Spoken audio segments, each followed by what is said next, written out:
Oh, à l'arrière, c'est une dinguerie. À l'arrière, c'est chaud, gros. Mais gros, à l'arrière.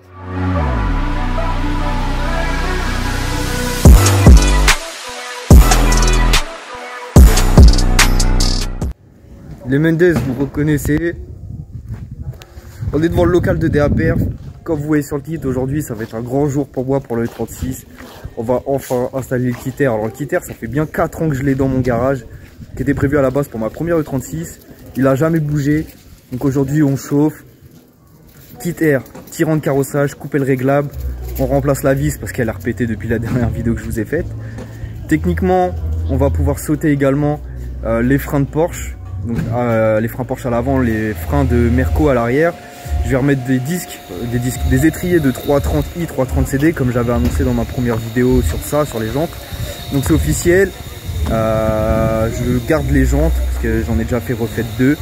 Vous verrez ça plus tard. Donc on passe au freinage de 46 à l'arrière uniquement pour le moment, puisqu'à l'avant je vais passer effectivement avec le freinage de 135i, donc le 6 pistons.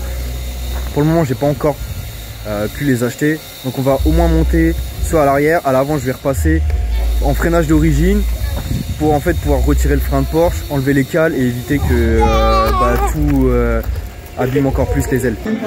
En train de charger la voiture sur le pont et tout va se passer ici.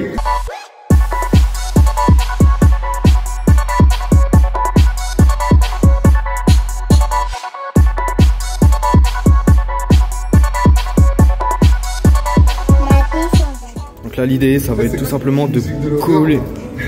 T'aimes bien? On va s'enculer tous. Allez, qui déballe en premier? David, t'as la 500, t'es bien? Oh l'enculé.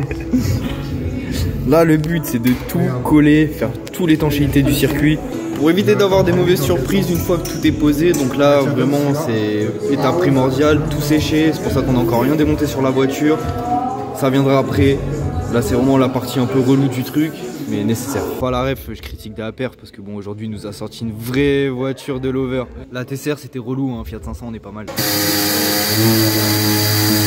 Là l'idée de la péripétie c'est tout simplement de faire un espèce de faux fond de coffre qu'on va venir positionner ici pour avoir notre cuve d'un côté, notre compresseur de l'autre, avoir un petit habillage un peu stylé.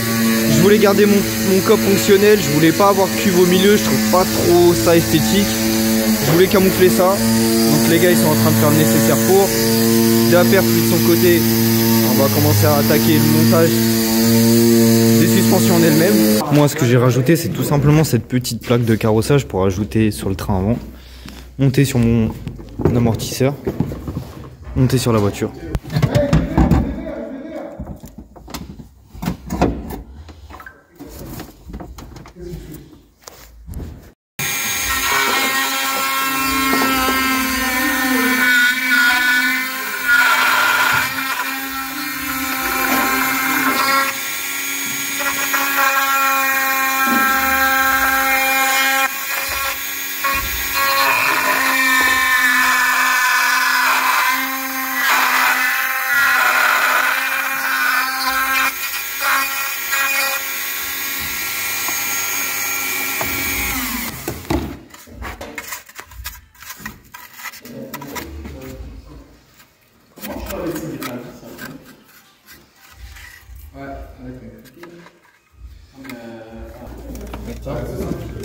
Vas-y.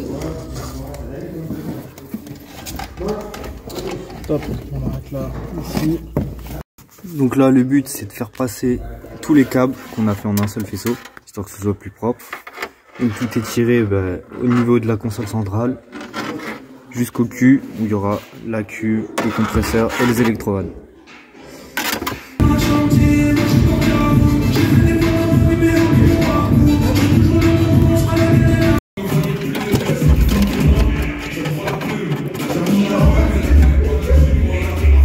Alors avec les gars on a commencé à démonter les amortos pour faire gagner un peu de temps à DAPR pour le temps qu'ils finissent l'install dans le coffre. Donc là pour le moment démontage, remontage des suspensions, on tèche les combinés, on commence à monter la cartouche et du RI et tout le branchement sera fait après. Premier combiné qui est tombé par terre,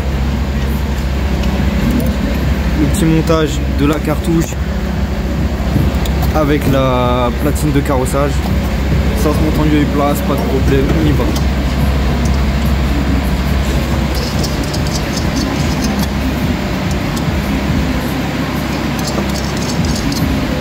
Vas-y, coup de pétard.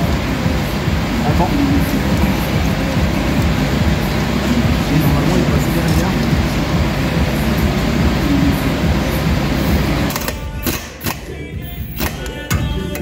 Je laisse encore ballon parce qu'il faut qu'on le mette en bas là. Les Mendes, deuxième jour. Alors ça a plutôt bien avancé. Le montage il est fini, allez, on va dire à 80%. Le montage du coffre est fait. Les suspensions à l'avant sont montées. Là, grosso modo, avec DAPF, il reste juste à monter les boudins arrière, faire les raccords sous caisse de toutes les durées d'air, poser les tirants de chasse et la voiture devrait être bonne. Mais là, vraiment, le plus gros a été fait. Le but de DAPF pour le premier jour, c'est effectivement pouvoir faire tous les raccords, mettre la colle, attendre que ça sèche pour être sûr de minimiser le risque de fuite, en fait, avoir vraiment un montage fiable. Et du coup, bah maintenant, on va finir ça bien.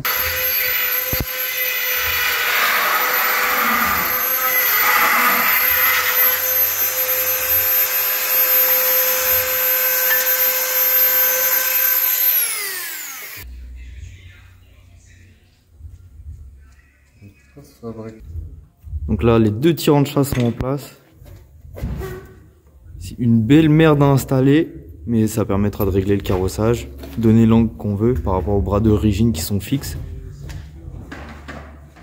Mais c'est un beau bébé, moi j'aime bien. Je les avais posés à blanc sur mon ancien E36 et c'était vraiment stylé. Toute la partie suspension est en place, donc ce que vous avez vu, c'était DA qui était en train de remettre les amortos. Les tirants de chasse, je vous l'ai montré, c'est bon. Les boudins, c'est bon. Donc là, techniquement, la dernière ligne droite, c'est tout simplement de raccorder le tout pour avoir les arrivées d'air qui arrivent dans tous les boudins. Et l'install est fini. Après, c'est de la finition, des petits réglages. Mais l'install pure en elle-même, c'est tapé.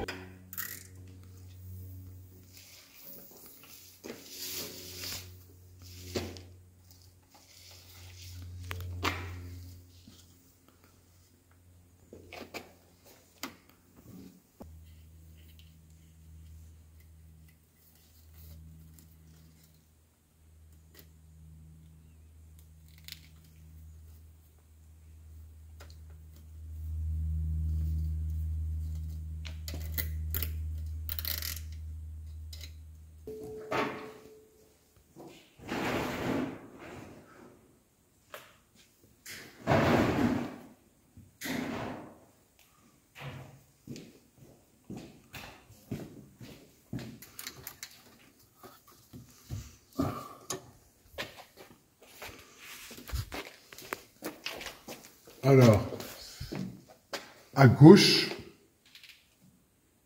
côté conducteur, arrière.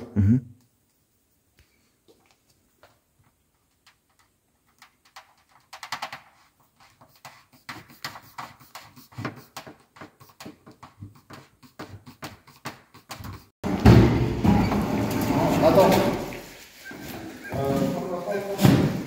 Et le frein à main, c'est normal. Qu'il existe, qu'il est inexistant? Ouais, ouais. Oui, regarde. Ça va bien? Ça va, toi? Ça va. Descends doucement. Descends doucement. Attends, descends un petit peu.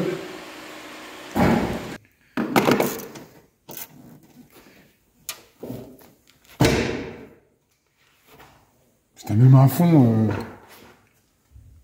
Ouais, même à fond, ça va être chaud.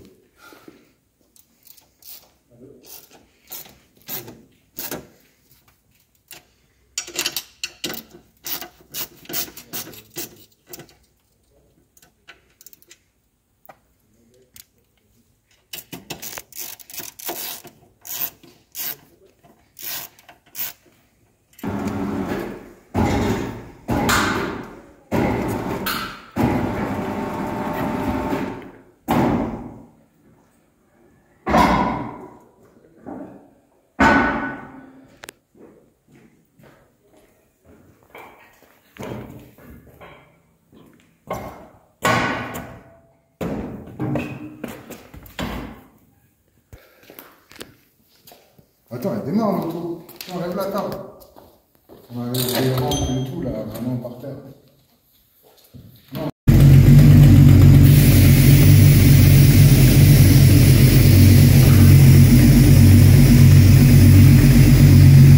Donc voilà, la E36 est posée.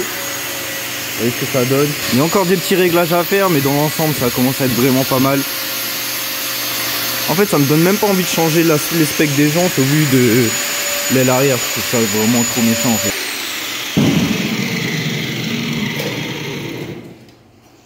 Là, on va s'arrêter pour aujourd'hui. Ça fait 2 jours qu'on est dessus. Prochaine fois qu'on y retourne, on remonte tout l'intérieur, toutes les garnitures qu'on a sautées, tout ça. Mais dans l'ensemble, c'est bon, hein. Les Mendes, je vous dis à la prochaine. Faites attention à vous et bisous.